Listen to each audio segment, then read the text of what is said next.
Pour aujourd'hui, donc, je vais vous faire un résumé donc, de ce qui est pour chaque type de l'énéagramme, de l'intégration et de la désintégration. Intégration quand il est en positif, désintégration quand il est en négatif, donc en état de stress.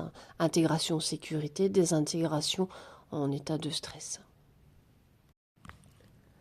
Pour le type 1, le perfectionniste, en intégration, donc en état de croissance, de positivité, il sera plus vers donc vers le type 7. Le type 1 devient plus spontané, joyeux, flexible. Il accepte mieux les imperfections et savoure la vie. Quand ce même type 1 est en désintégration, donc en stress, en négativité, il va plus aller vers le type 4. Le type 1 devient autocritique, mélancolique et obsédé par ses échecs. Pour ce qui est du type 2, l'altruiste, donc en intégration, donc positif, sécurité, il devient plus introspectif, authentique et capable de prendre soin de ses propres besoins émotionnels. Ce type 2 en désintégration, donc dans le négatif, devient dominateur, exigeant et manipulateur dans ses relations. Le type 3, le performeur, en intégration, positif, devient plus coopératif, loyal, engagé dans des objectifs collectifs, au-delà du simple succès individuel. En désintégration négatif, il devient apathique, indécis et évite les responsabilités. Le type 4, en intégration, en positif, il devient plus discipliné, pragmatique et structuré en canalisant sa créativité vers des objectifs concrets.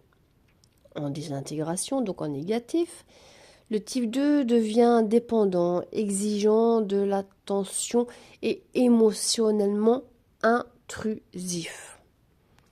Le type 5, l'observateur, lui, en intégration, devient plus affirmé, énergique et prêt à s'investir activement dans le monde extérieur.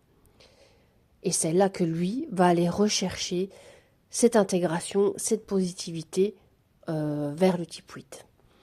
En désintégration, lui se dirige donc en négativité, il se dirige vers le type 7, donc il devient dispersé, impulsif et perd sa capacité de concentration.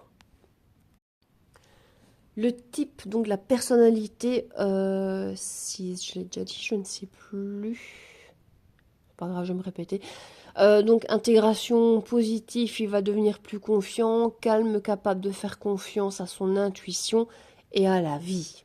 En désintégration négative, il va devenir hyperactif, frénétique, obsédé par l'image et le succès. Le type 7, l'épicurien, en intégration donc en positif, va devenir plus réfléchi, plus concentré, et approfondit ses expériences au lieu de rechercher constamment de nouvelles distractions.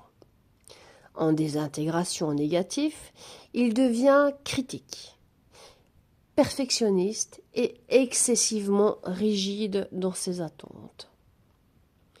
Le type 8, le leader, en intégration donc quand il est dans le positif, il va devenir beaucoup plus intentionné, plus empathique, capable d'exprimer sa vulnérabilité dans ses relations.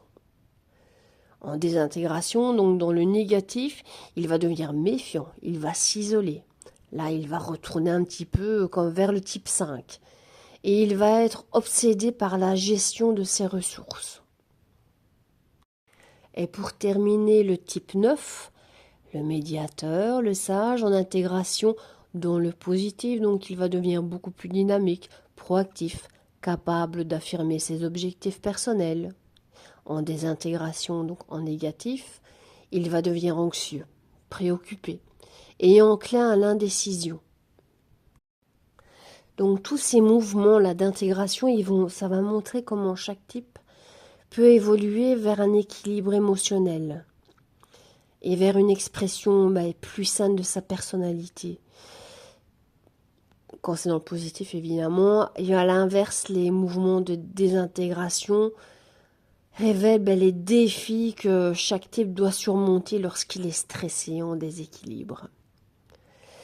Et comprendre ces dynamiques-là, ça va aider à mieux gérer ses comportements et va favoriser une croissance personnelle durable.